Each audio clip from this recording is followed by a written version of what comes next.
Hindi ba kami nagugutom, sabi ni Elpino. Hindi kayo. Ayun, ay doon nakalagay yung magandang gabi po sa yung lahat.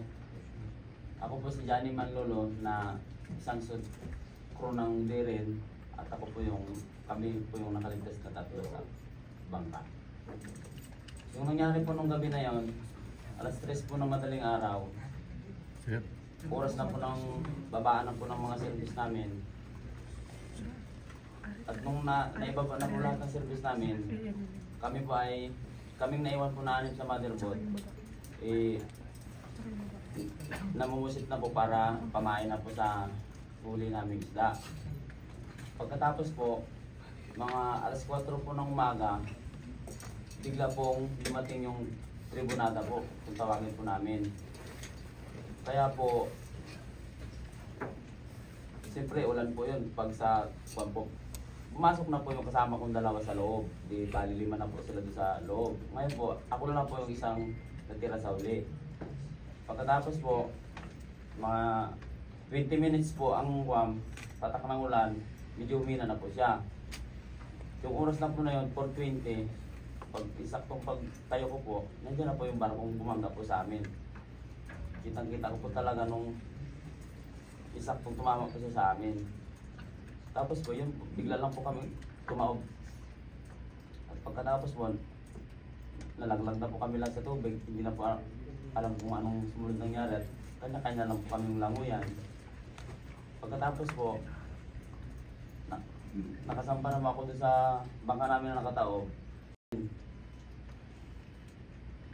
At nung sabi ko po sa kanya, sabi ko, "Boy, nasaan na yung kasama nating iba?"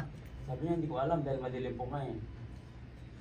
Bago mamaya po, nung pinakatok po yung bangka namin kung may tao po ba sa loob.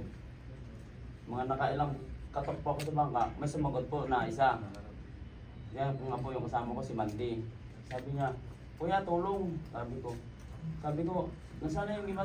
Nasaan yung iba? Sabi niya, "Hindi ko makita dahil madilim po." Humingi isang tulong sa amin. Sabi ko, "Hindi ka namin matulungan dahil mahina na rin kami." Gumawa na po siya ng parang para makalabas. Hindi nga po, nakalabas siya. Bago sumunod po, lumutang po yung isa na naming kasama na matanda. Yun po yung patay na. Ang nangyari po, wala na po kami nagawa dyan sa matanda naman. Tinali na lang po namin siya para hindi po lumayo ang kanyang bangkay. At yung dalawa po na kasama namin, yung kapitan at yung pamangkin niya po, hindi na po nakalabas doon sa alim. Hindi na po namin nagawang sisiran dahil mahina na po kami.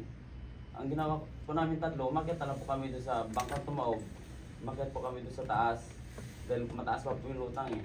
Para doon na lang po kami umaga para makita po namin kung nasaan pa po sila. Umabot na po ng umaga, hindi po namin sila nakita. Ang kwan po namin, sabi namin sa kwan, hintayin na lang po namin yung service. Yun nga po, pagdating po nila ng alas 9, saka na po, sinisid yung mga kasama namin yung natira.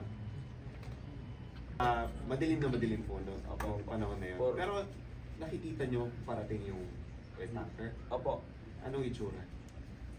Mataas po siya na barko. Ang naninag ko lang po, yung kulay pula po siya, sir. Pero malabo po, hindi ko talaga maninag. Pero nakakuan ko lang po siya na kulay pula dahil may naiwan pa rin po siyang bakas doon sa bangka namin, sir, na pintura yung barko dahil dumikit po siya sa bangka namin. Pero hindi nyo naiwasan?